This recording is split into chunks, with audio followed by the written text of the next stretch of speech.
In today's video, I'm going to teach you how to scale groups in Figma. If you've ever needed to quickly make a set of elements larger or smaller without breaking spacing, strokes, or text sizes, this is exactly what the Scale tool is for.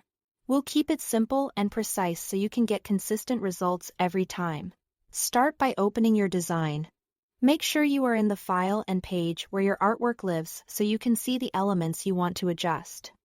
If you are working with a complex layout, it helps to zoom in just enough to clearly view the group you plan to resize.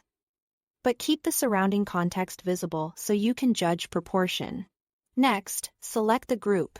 Click it directly on the canvas, or pick it from the Layers panel if it's easier to target by name.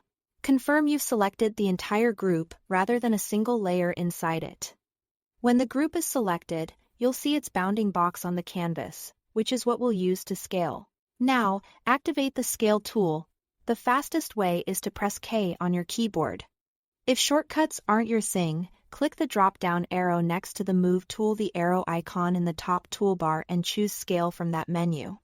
The Scale tool is different from simply resizing with the Selection tool because it scales everything proportionally, including strokes, effects, and text sizes. This helps keep visual hierarchy and spacing intact as you change size. With the Scale tool active, resize by clicking and dragging any corner of the group's bounding box. As you drag outward, the group grows. Drag inward to shrink it. You'll notice the entire content's shapes, text, shadows, and strokes scale together, so nothing looks distorted or off balance. Keep an eye on the on-face screen percentage to understand how much you are changing the size.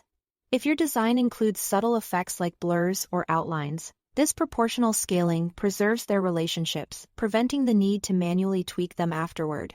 For precision, use the multiplier control.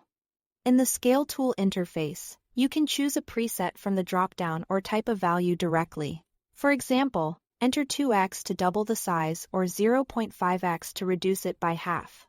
This is especially useful when matching a component to a specific breakpoint or preparing assets at multiple resolutions. After applying the multiplier, quickly review the result to ensure spacing and readability still feel right at the new scale. That's all you need to scale groups cleanly and confidently in Figma. Thanks for watching.